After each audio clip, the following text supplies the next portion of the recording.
राधे राधे दोस्तों, जय श्री कृष्णा। कैसे हैं आप लोग? आई होप बहुत ही अच्छे होंगे, स्वस्थ होंगे, मस्त होंगे। गुप्त नवरात्रि शुरू हो गई हैं और माता रानी की विशेष कृपा आप लोगों के ऊपर हमेशा ही बनी रहे। गुप्त नवरात्रि के समय और विशेष रूप से शुक्रवार के समय आपको कुछ विशेष नियम करने चाहिए।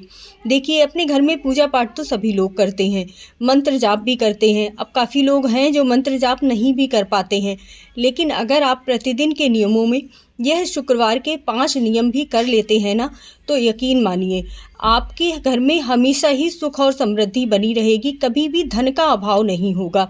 दरिद्रता किसे अच्छी लगती है? धन का अभाव नहीं भी है तब भी आपके घर में हमेशा के लिए धन की बरकत बनी रहे, इसीलिए ये उपाय ज़रूर करें। ये आपको जो घर की गृहिणियां हैं उन्हें लक्ष्मी माता के कुछ विशेष नियम हैं जो अपने घर में शुक्रवार के दिन ज़रूर करने चाहिए। और 5वां नियम तो हम ऐसा बताने वाले हैं कि देखिए, घर में धन बहुत लोगों के पास होता है, लेकिन फिर भी घर में सुकून नहीं होता है, खुशहाली नहीं होती है। तो वही सुकून लाने के लिए, अपने घर के वातावरण को शुद्ध और पवित्र करने के लिए आपको यह 5वां नियम भी ज़रूर करना चाहिए। तो वीडियो पूरी देखिएगा, चैनल को सब्सक्राइब ज़रूर कर लीजिएगा। और जिन लोगों से आपका प्रेम भाव बहुत ज़्यादा हो उन्हें ये वीडियो शेयर ज़रूर कीजिएगा, जिससे कि वह भी यह लक्ष्मी माता के उपाय करें और इसका लाभ उठा सकें। सबसे पहला कार्य जो आपको इस दिन करना होता है वह है अपनी देहरी को सुगंधित करना। अब सुगंधित आप किसी भी चीज़ से कर सकते हैं। दरवाजे पर धूप बत्ती लगा दीजिए, या फिर आप इत्र छिड़क सकते हैं, केवड़े का, गुलाब का, कोई भी इत्र छिड़क सकते हैं। गुलाब जल छिड़क दीजिए। आपकी देहरी पर सुंदर सी महक आनी चाहिए, क्योंकि सुबह और शाम के समय ही लक्ष्मी माता आपके घर में प्रवेश करती हैं और घर में बरकत आती है। इसीलिए आपकी देहरी बहुत ही सुगंधित होनी चाहिए। इत्र अपने ऊपर भी छिड़किएगा, क्योंकि शुक्रवार के दिन अगर आप अपने ऊपर भी इत्र लगाते हैं तो धन और यश और वैभव प्राप्त होता है। तीनों ही चीज़ें जो है घर में बरकत लाती हैं। इसीलिए अपने ऊपर भी इत्र सुगंधित छिड़क कर रखिएगा। ये तो पहला नियम हो गया। मैंने स्वास्तिक बनाया हुआ है, आप स्वास्तिक बना दीजिए, फूल रख दीजिए। फूलों की महक तो सभी को पसंद आती है, इसीलिए सुगंधित फूल आपके दरवाजे पर हमेशा ही होने चाहिए। दूसरा जो नियम होता है कि आपने गांव में देखा होगा कि घर की स्त्रियां शाम के समय खूब सुंदर सा तैयार होती हैं और उसके बाद संध्या दीपक प्रज्वलित करती हैं अपनी देहरी पर, तुलसी माता पर, अपने मंदिर पर। तो यह कार्य आपको भी ज़रूर करना है। सुंदर सा तैयार होइए, अच्छे से वस्त्र पहनिए, बिंदी लगाइए। सुहागन हैं तो अच्छी तरह से तैयार होकर, परफ्यूम लगाकर, और फिर शाम के समय भी दीपक प्रज्वलित कीजिए। अपने घर की देहरी पर कीजिए, तुलसी माता पर कीजिए। इस तरह के नियम अपनाकर, छोटे छोटे से नियम हैं लेकिन इतनी आपके घर में बरकत लेकर आते हैं, सुख और समृद्धि लेकर आते हैं, जिसका आप कोई हिसाब ही नहीं लगा सकते हैं। यकीन मानिए, आप यह उपाय 5 सोमवार, 11 सोमवार करके देखिए, और फिर अगर आपको लाभ ना प्राप्त हो तो आप बताइएगा। अगर आपने यह नियम 11 सोमवार भी लगातार कर लिए तो आपके घर में सुख और समृद्धि हमेशा के लिए वास कर जाएगी। किसी भी प्रकार का कर्ज नहीं रहेगा और लक्ष्मी माता आपसे हमेशा ही प्रसन्न रहेंगी। तो तीसरा जो उपाय आपको करना है वह है लक्ष्मी माता की पूजा अर्चना करना। अब आप ज़्यादा मंत्र जाप नहीं जानते हैं तो कोई बात नहीं है। अगर आपके पास धातु की लक्ष्मी माता हैं तो आप स्नान करवा दीजिए, नहीं तो आप थोड़ी देर के लिए अपने मंदिर में एक शुद्ध देसी घी का दीपक जलाकर ज़रूर बैठिएगा। जो भी आपको पूजा पाठ आता हो, जो भी मंत्र आते हों, वह आप पढ़ सकते हैं। शुक्रवार के दिन आपको सुंदर सी खीर तैयार करनी है। अच्छी सी खीर बनाइएगा। जितने भी आप मेवा डाल सकते हैं मेवा डालिए। केसर युक्त खीर अगर आप बनाते हैं तो माता रानी बहुत ही प्रसन्न होती हैं। देखिए, छोटी छोटी चीज़ों का भी बहुत ज़्यादा लाभ प्राप्त होता है। आप हरी इलायची डालते हैं ना, तो उससे भी आपका बुध ग्रह मजबूत होता है और आपके घर में सुख और शांति आती है। तो इसीलिए हरी इलायची डालिए, केसर डालिए और बढ़िया सी सुगंधित खीर तैयार कीजिए। वह खीर आपको आज के दिन लक्ष्मी माता को ज़रूर ही अर्पित करनी है। और इसके बाद वह खीर जो आपने बनाई है पूरी खीर में मिश्रित कर लीजिए। जितने लोगों को भी बांट सके बांटिए, और उसके बाद वह खीर आप सभी को ग्रहण करनी है।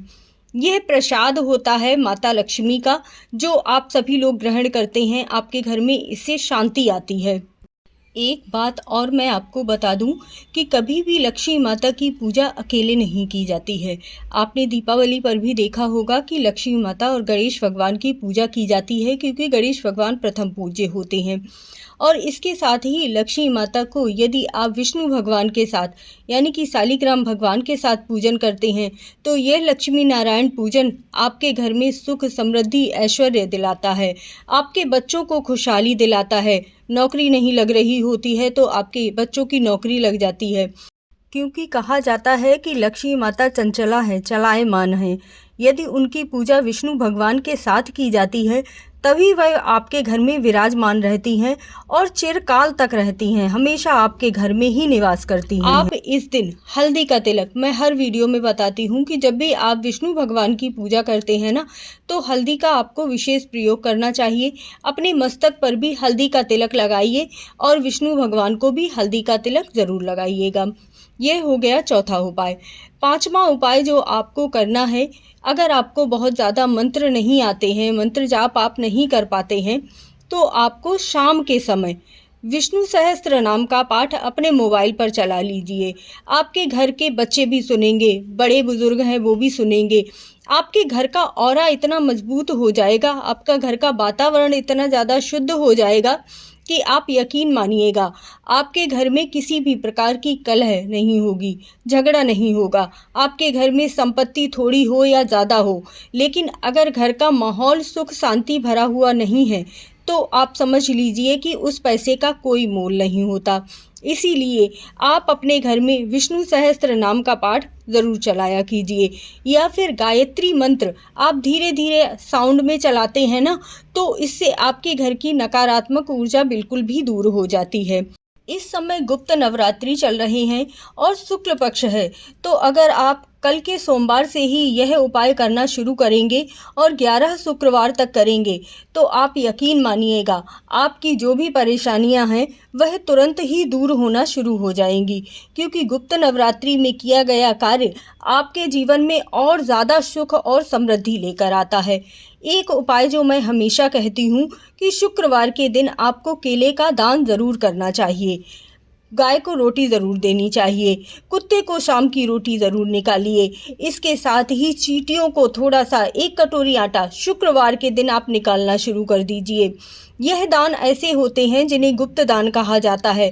यह दान आपके पुराने जन्मों के पापों को नष्ट कर देते हैं, जिससे इस जन्म में आपको बहुत ज़्यादा धन प्राप्त हो जाता है। आपने देखा होगा किसी किसी को अचानक से धन प्राप्त हो जाता है, तो वो इन्हीं छोटी छोटे पाप जो हैं उन्हें नष्ट करने के उपाय करने से होता है। एक बात मैं आपको बता दूं कि लक्ष्मी माता तभी प्रसन्न होती है कि जब आपके घर में स्त्रियों का सम्मान होता है। पति अपनी पत्नी का सम्मान करता है, बहू अपनी सास का सम्मान करती है। जिस घर में स्त्रियों का सम्मान नहीं होता, उस घर में लक्ष्मी माता निवास भी नहीं करती हैं। तो पतियों को एक नियम शुक्रवार के दिन ज़रूर ही अपनाना चाहिए कि आज के दिन आप अपनी पत्नी के लिए कुछ भी गिफ्ट लेकर आएँ। ज़्यादा कुछ नहीं तो एक टॉफ़ी लेकर भी आते हैं ना, तब भी आपकी पत्नी बहुत प्रसन्न हो जाती हैं।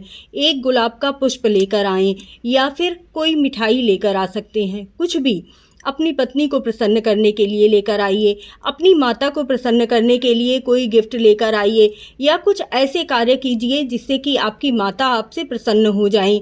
उनके रात में बैठकर आप पैर दबा दीजिए, इससे भी वह बहुत प्रसन्न हो जाएंगी। ज़रूरी नहीं है कि आप धन खर्च करें तभी वह प्रसन्न होंगी।